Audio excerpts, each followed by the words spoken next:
Welcome back to the Real Estate Revolution. I'm Steve Valentine. Happy New Year. It's 2024. Man, I had to take a little bit of a break the last 90 days. I'll talk more about that journey, but it's been a while since I've been on. So we're going to do something new today. I thought you would find this extremely intriguing and interesting. I have a guest, Danielle Zampino. Hey. She is fresh to the business. Well, she's returning, but technically fresh in this market. And she has just joined Valentine Group, and we are just getting started. So we figured we record kind of our first meeting, and then monthly we're going to come back and do our 30-day checkups all recorded so you guys can kind of see her progress, where she's at, what she's frustrated, maybe even what I'm doing wrong leadership-wise. So we will kind of see, and that's what we're going to do. So today we're just going to talk to Danielle a little bit about her background, how she ended up here, how she chose Real, all the great things. So let's go. All right. Welcome. Go. Hi. Welcome. Thanks for having me. Here we are, the 10th of January. I know. It's been a year already. Right? Right? It's been a year and 10 days, right? Yes. Yeah. Good. Well, where do you want to start? Oh, well, gosh. Let's talk about background first. Let's talk set about the background. stage. So originally I was a licensed real estate agent for about 8 years, starting back in 2011. And I was in the business a little bit before then as transaction coordinator, marketing assistant, Did all the things like things. yeah. So really had my start in real estate a really long time ago. Okay. I took a small break from the business, traveled a bit, found myself back in the business in escrow actually for about, I think it was 4 or 5 months, and then COVID hit. Moved back to Phoenix. I was in LA for a little bit. And then once I moved back, I called up Kelly Zitlow, my absolute favorite lender, and begged her for a job. Of course, she made a position for me, and it was great. So for the last 3 years, I've been focusing on my mortgage lending experience and strategy, which I think is incredibly helpful and really, something that not a lot of real estate agents end up having, that depth of knowledge in lending, which I think is important, especially given today's affordability issues. Sure. And then the FHA released the ability to be able to be licensed as an MLO and a mortgage loan originator and a realtor. And so, of course, I jumped on that opportunity because why wouldn't you? And so I was kind of doing both for a little bit. Really, I was focusing on my own sphere of influence and helping my friends and family. I wasn't really going outside of that. And then really as the year kind of came to a close, I just realized that my heart just belonged in real estate sales. And so really found my way back into it, obviously with guidance from you and a bunch of other realtors, honestly. And I'm really happy to have found my home right here on the Valentine team. That had to be tough for you because there was a lot of relationships with agents that you had through the lending side of things. Yeah. Right. So where did you start that process? Because I think there's a lot of agents out there that'll find this intriguing. It's like, number one, you're already a little bit tethered to the business. Yeah. You've seen the background of some of the people that you work with on the agent side. You're like, I kind of know either they're really good at what they do or they're a total train wreck. So I know where all the bodies are buried, right? Yeah. And so you have some things that help you make choices. So I'm curious as to what the choices were brokerage-wise, and then team-wise here, because obviously there was a lot of people, and I wanted you to select where you best served. Yeah. So what did some of that process look like for you? So I think that everybody's there's a reason why there's so many brokerages, is because there's so many different things that people can be offered in those brokerages. And then another step further, of course, is teams. Right. So I guess let's start brokerage, because that's kind of like the highest level, right? I interviewed a lot of brokerages and agents, obviously, that I've worked with that work at different brokerages. I had an idea for what the brand and how it aligned with what I wanted to do. Right. Before I selected a brokerage, I actually went and I hired a brand manager to really help me identify and get really clear with what my intentions were with real estate. Who my ideal client was, what was my path and where I wanted to go. I think once you really identify that north for yourself, I think it makes a lot of the other decisions a lot easier, helps guide you along the way. So once I kind of realized that I really wanted to be in the investment space, I already own 3 properties with my partner and myself, and And so I knew that I wanted to lean further into that. Most of our experience in the investment space has been owner occupied for a year and then moving on to the next. So slow and steady, but still like a lot of movement in the last 3 years. And I knew that I wanted more of that. So that helped in one of the choices with aligning with Real. They obviously have several different revenues of income, which I think it's really important to diversify your income, especially in the investment world. So that was a big part of it. And then also just like looking towards the leadership in those brokerages. You want to see who is being impactful and influential and who has the messaging that really resonates with you. And Sharon was that for me. I'd seen him speak at Real Springs Break. I'm sorry, Springs Real, Real, what am I saying? What is that event? Springs Real Break, whatever it was. Springs Real Estate Spring Break. Right. There we go. So he spoke at that and really just, there was something there that there was just an it factor that I really connected with. I really love how forward thinking he is. I really love his energy, which is huge for me. Having leadership that isn't stuck in the mud is like, was so important for me. He's got an incredible energy and very personable, you know, when you're with him one-on-one, having conversations with him. Just really, really smart dude. And that was one of the things that you talked about, the investment side. And I think that as a real estate agent, when you're starting or wherever you're at in your career, you know, Real Brokerage was not a hard decision for me when I started looking at return on investment. And I don't think many of us look at the fact that the things that we call splits and commissions and transaction fees, they're an investment into what's housing us. And I want to see where that investment is going. And so when there was some sort of return on my investment for doing my day-to-day, you know, not even looking at the other streams of income, but just knowing that there was some stock awards, some goals, some different elite level type production levels that you could meet that would have a return on them for doing the things that we do. So that was my big thing. Plus they have, you know, some matching where if you invest a certain part of your commission, they're also doing some matching on it, right? So there's a bunch of different things that they're giving. They're like, oh, I can take advantage of it like a normal W-2 worker where they have something they can invest in, and I'm getting something in return for what I'm paying into the company. And I think that in this day and age, so many brokerages are like, our value proposition is all these tech tools and all these things that we have. But the reality is that 90% of the agents don't use the brokerage tech tools. They're getting their own because they don't want to be plugged in there. They want to own it, right? So it's always this struggle, and that's what kind of drew me to Real. And plus, you know, being good friends with Kim Ryan and knowing the research that she did, and Kim and I go way back, it was an important piece for me and supporting Kim, but it was a no-brainer when there was the return on investment. Because if I look at the same things, and God knows, like, all the brokerages I've been at, I've absolutely loved. My last one, I loved the camaraderie. I loved all the things. You know, was still good friends with them. I think I'm on like the top hit list somewhere for that. But it was a decision I had to make for my own family, right? For my own future. And there was things there that were just like, okay, this is what this looks like. And it's a smarter move for me to go in this direction. And you know, the other benefits of potentially bringing other agents in, some of the different, you know, stock awards, stock purchase. There was just too many things there that were important looking at for future. Because I look at this and I'm like, if I modeled this and went back 20 years and had the same thing, what would it look like today, right? And I do feel that there was, you know, maybe at the beginning I was approached a lot, you know, by the other brokerage, that maybe I missed out, you know, on that first round of what that would have looked like. It is what it is. So we're glad to have you at Real. Thank you. I've been here 2.5 years now, and you've been here almost a year? No, I think 6 months, 6 months, maybe 7. I don't know. I stopped counting.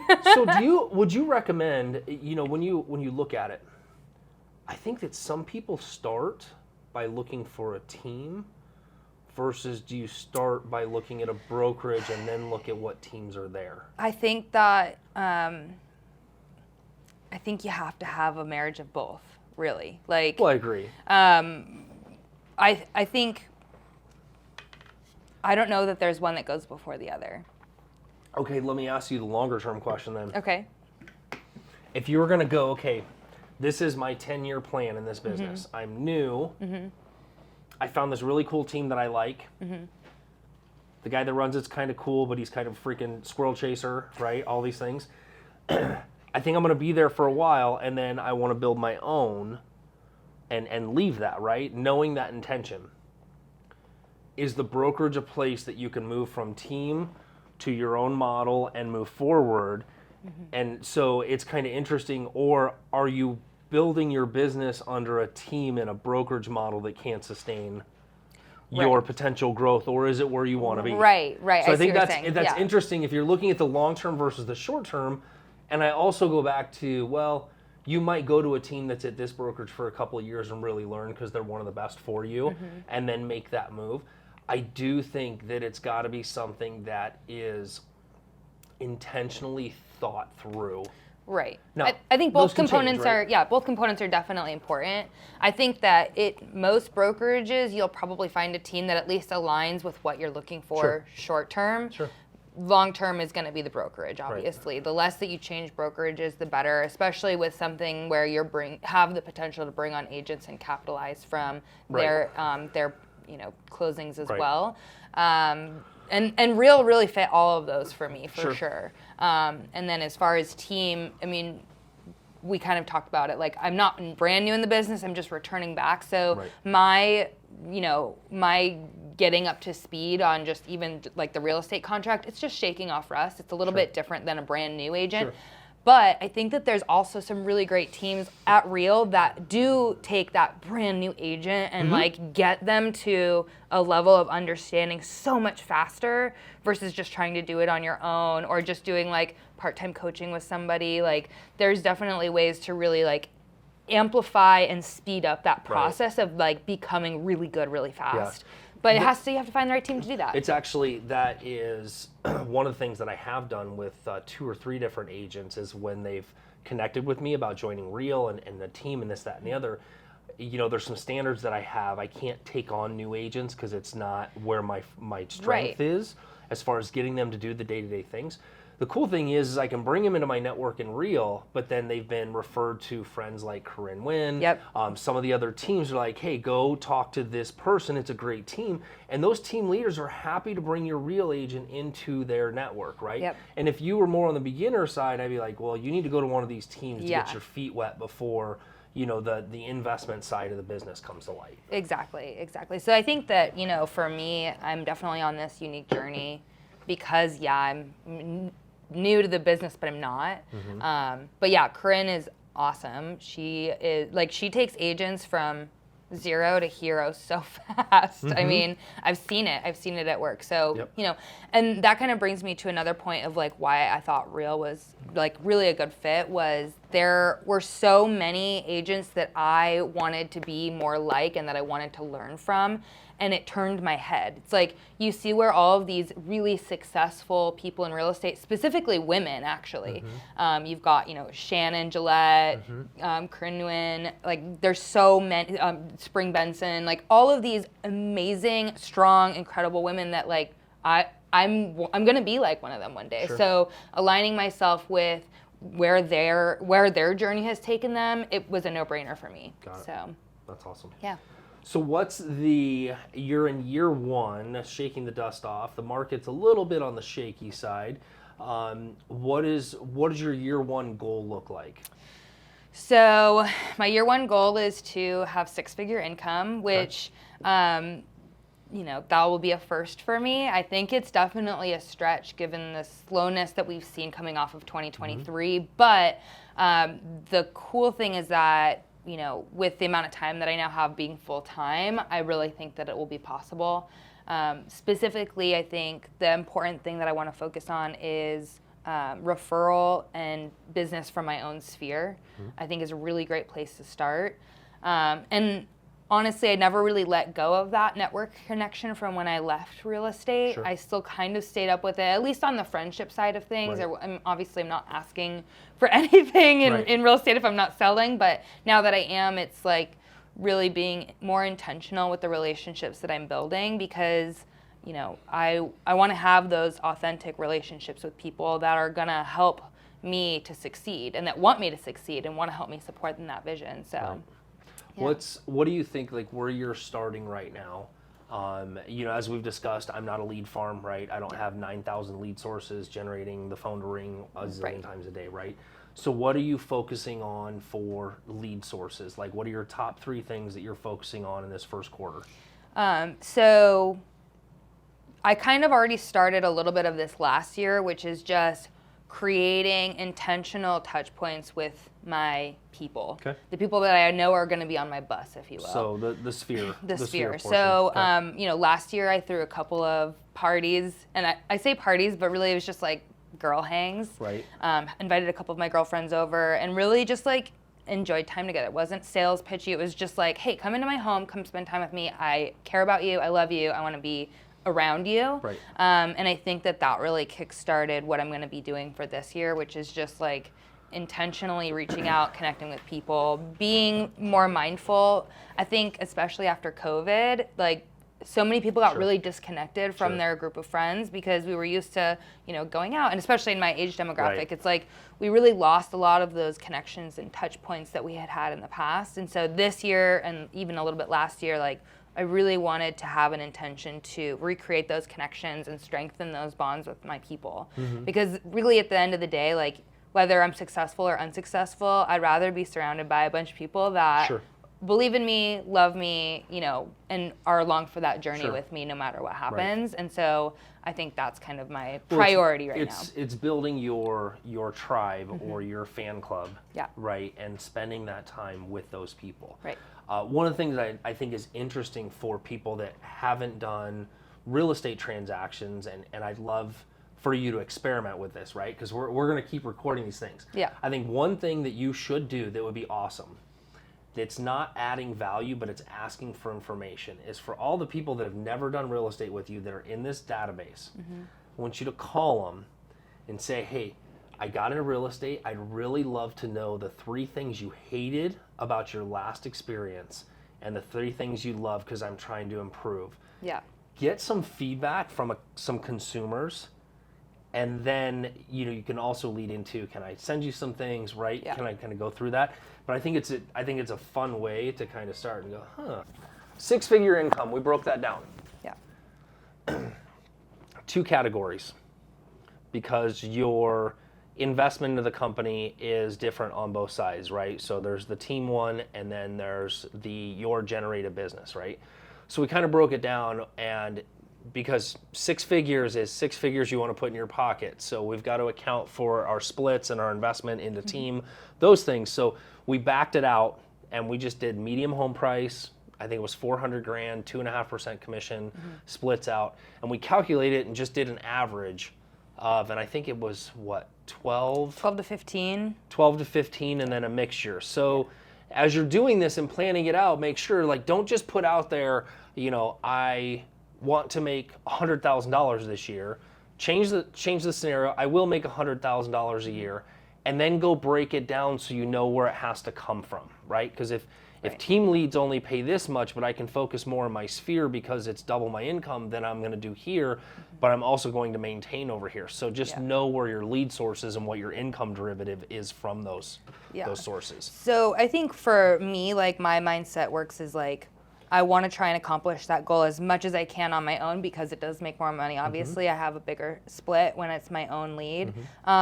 Anything that I get from the team, I'm viewing as like bonus that's going to get me there a little bit faster because it's something that I wouldn't have. It's not a lead that I would have had otherwise. And I think, it's been interesting as I connect with some of the people that have been, pushed my way because some of them know you, like you, trust you. Others of them are just sign calls that like don't know up from down. And that difference is like you can tell immediately whether or not they know who you are. Right. Which I think is, I think when you were out, I did 2 listing appointments, both of which had an idea of who you were. One of them, she was like ready to sign listing documents before I even showed up. Like she was ready to go. The other one wasn't so sure. And I think she was just, just really emotionally tied to her home more than what it was worth, unfortunately. Sure. But both were really great learning opportunities just to like get out in the field and go get experience. I think that's something that is probably the most invaluable that you can have as an agent that's either brand new or coming back to the business. Right. Just at-bats, as many as you can. Yep. Even if you fail, like the more failures, honestly, the better, because you learn so much faster that way. Yep, 100%. So. Okay, so it's 2024, December, and we're sitting down in these same chairs, and we're talking about 2024. So what is your vision? Like, what are you telling this audience and these people? Like, 2024 has been. I mean, it's going to be a wild ride. Okay. I think, the last year was so painfully slow, I think, on the mortgage lending side and on the real estate side. This year, I don't know. I just feel like this energy, this pent-up energy from people that want to make moves that just really haven't been able to in the last year. And so I think, ideally, I would like to sit in this chair in December and say, not only did I help 12 to 15 families find their next home and purchase their next home, but I also want to be able to say, like, I influenced and shared my knowledge with, 1,000 people or whatever it is, whatever that number is, to just help educate them on like what's happening in the market, like what's happening now, how does that affect you and your personal investments and in your life. Like that, I think, is also incredibly important to me. So it's an ROL, so it's a return on life investment, and it's also an impact goal, right? This is the way I'm going to serve my community, my audience. By you sitting down here and sharing your help serving my audience, in turn will serve your audience. So we do live in a day and age where I think a lot of people are doing these things in order to help other people, so they can see that one thing that might change a different direction or whatnot. And so it is important to have those shares, no matter how fearful we are of other people's opinions. So speaking of that, actually, let me go back. I don't think you really answered the 2024 question. Okay. Did you meet your goals? Yeah, hell yeah. Did you exceed your goal? Hell yeah. Okay. What was the biggest thing, what was the biggest hurdle you had to overcome in 2024? Probably getting out of my own way. Okay. I mean, I'm sure other people can relate to this, but even honestly, in some of the opportunities that have presented themselves to me in the last 6 months, I can't tell you how many times my internal voice was like, nobody, like, what do you have to share with people? Like, why does anybody want to listen to you? Like, those really horrible things that you would never say to anybody else, but that you say to yourself. Right. That is one of my biggest roadblocks. And I mean, obviously I'm pretty confident, but I think that even the most confident people can have so much self-doubt, and that can hinder their growth and really just those limiting beliefs that we can have. Can't believe you talk about me like this. I know. Look, we all struggle with it. I don't care. The best of the best can tell you they don't. You still have to show up. You still have to bring your personality and all those things, and it can be a struggle. And you can go in and out of phases of being super motivated to do it and disciplined to do it, and there's other phases where you're just like, fuck it. Yeah. I don't want to do it. For sure. And I think social media really brings that into, like, it's so much more clear when it happens too, because it's like, man, I can't tell you how many times I'm like, okay, I know that I need to record video. It's literally my what is the word I'm looking for? It's my obligation to be able to share the knowledge that I have on real estate and mortgage and all of that stuff with the people that I know and love. So if I'm not getting in front of the camera and sharing that with the people that are following me, then I'm doing them a disservice. Somebody's not being impacted. Exactly. And if I could just help one person in one video, then I'm doing my job. There's a ripple effect to it. Yeah. You may never see the ripple. Right. And we know that happens. So, okay, so let's finish up on this. Really important, because we've had a few of these conversations. How okay are you with this year, with the challenges in these 30-day, challenging you on things other than business? What do you mean? So your personal finances. Yeah. because those are all part of, it had a very intriguing lunch with some guys, and we were talking about coaching and how in the real estate space it's just so much on lead gen and scripts and like it's all this business stuff. Rarely is there this holistic approach to you being all around a good, complete person.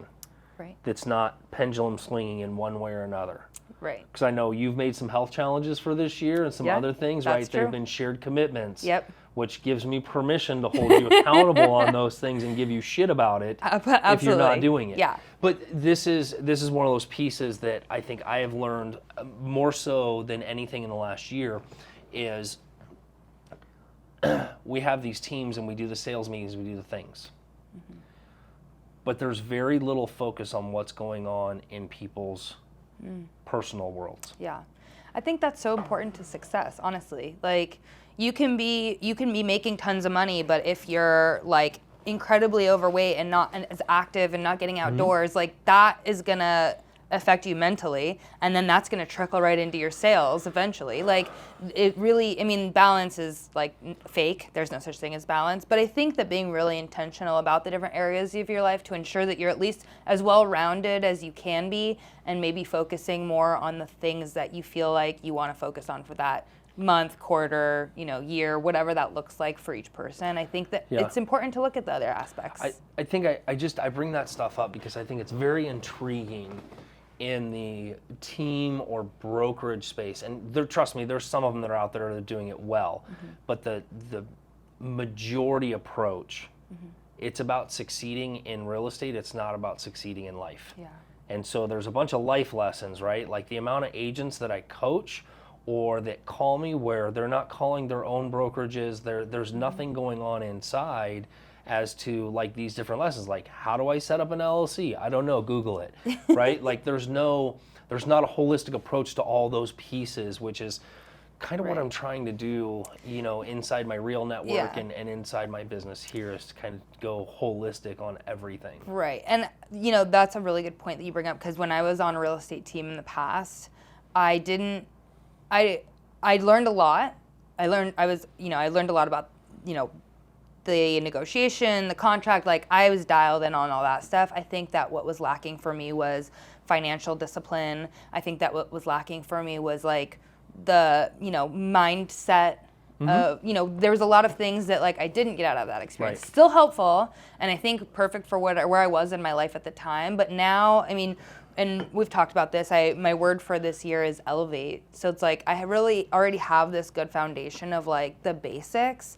Now I want to take that and build on it. And I want to make my experience better. I want to make my clients' experience better. And the only way to help everybody have a better experience from me is to make sure that I'm in a good place first. Like my cup has to be full before I can pour into other people. 100%. So really focusing on those, like I know that I have challenges, health, financial, whatever. Like, let's be honest, I came into this business full time and I'm making $0 until I sell a house. So like there's a financial like struggle there and this challenge that I'm gonna have to overcome as quickly as possible, because obviously you need to put food on the table. Sure.